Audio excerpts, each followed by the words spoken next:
Got two wolves in us, a good one and a bad one, and they both want to eat. The best I can tell, we just got to feed that good one a little more than the other one. Happiness is an emotional response to an outcome. If I win, I will be happy. If I don't, I won't. It's an if-then, cause and effect, quid pro quo standard that we cannot sustain because we immediately raise it every time we attain it. You see, happiness demands a certain outcome. It is result reliant.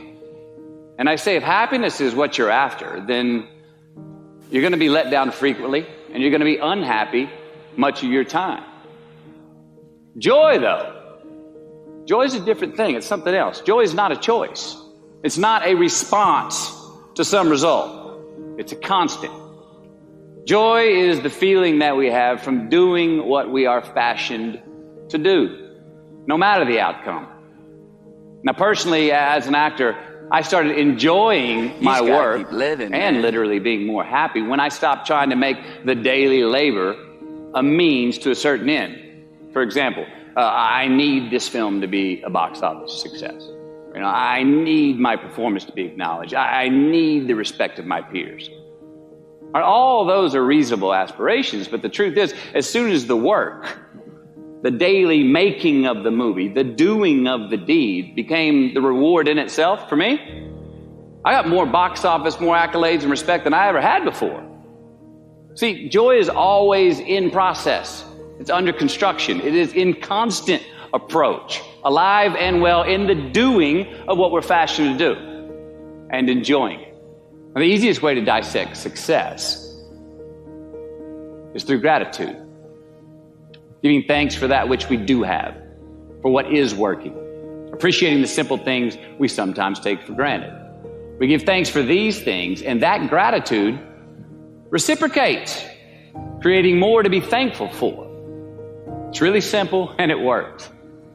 Now, I'm not saying be in denial of your failures. No. We can learn from them too, but only if we look at them constructively, as a means to reveal what we are good at, what we can get better at, what we do succeed at. All right, life's a verb. We try our best, we don't always do our best. And since we are the architects of our own lives, let's study the habits, the practices, the routines that we have that lead to and feed our success, our joy, our honest pain, our laughter, our earned tears. Let's dissect that and give thanks for those things. And when we do that, guess what happens? We get better at them. And we have more to dissect. It's a get rich quick on the internet, richest 15 minutes of fame world that we live in, and we see it every day. But we all want to succeed, right? So the question that we got to ask ourselves is what success is to us, what success is to you. Is it more money? That's fine. I got nothing against money. Maybe it's a healthy family. Maybe it's a happy marriage. Maybe it's to help others, to be famous, to be spiritually sound, to leave the world a little bit better place than you found it. Continue to ask yourself that question. Now, your answer may change over time, and that's fine. But do yourself this favor. Whatever your answer is, don't choose anything that will jeopardize your soul. Prioritize who you are, who you want to be, and don't spend time with anything that antagonizes your character. Don't drink the Kool-Aid, man. It tastes sweet, but you will get cavities tomorrow, all right? Life is not a popularity contest. Be brave, take the hill, but first answer that question, what's my hill? Well, for me, it's a measurement of 5 things. We got fatherhood. We got being a good husband. We got my health, mind, body, and spirit. We got career, and we got friendships. These are what's important to me in my life right now. Because I want to keep all 5 in healthy shape. And I know that if I don't take care of them, if I don't keep up maintenance on them, one of them is going to get weak, man. It's going to dip too deep into the debit section. It's going to go bankrupt. It's going to get sick, die even. So first, we have to define success for ourselves. And then we have to put in the work to maintain it. Take that daily tally. Tend our garden. Keep the things that are important to us in good shape. Defining ourselves by what we are not is the first step that leads us to really knowing who we are. You know that group of friends that you hang out with that they really might not bring out the best in you? You know, they gossip too much, or they're kind of shady. They really aren't going to be there for you in a pinch. Or how about that bar that we keep going to that we always seem to have the worst hangover from? Or that computer screen, right? That computer screen that keeps giving us an excuse not to get out of the house and engage with the world and get some real human interaction. Or how about that food that we keep eating, the stuff that tastes so good going down, it makes us feel like crap the next week, we feel lethargic and we keep putting on weight? Well, those people, those places, those things, stop giving them your time and energy. Just don't go there. I mean, put them down.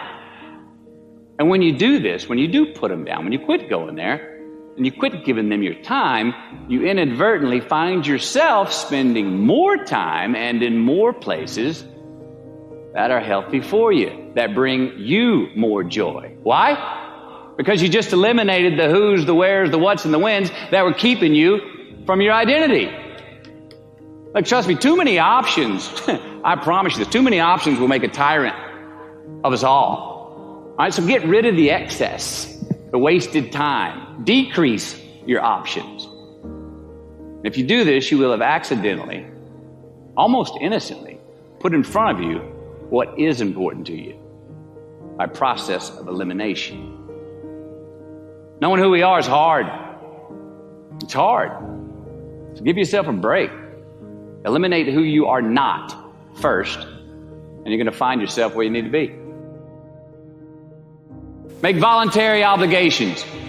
I'm talking about the ones that we make with ourselves, with our God, with our own consciousness. I'm talking about the you versus you obligations. We have to have them. Now, again, these are not societal laws and expectations that we acknowledge and endow for anyone other than ourselves.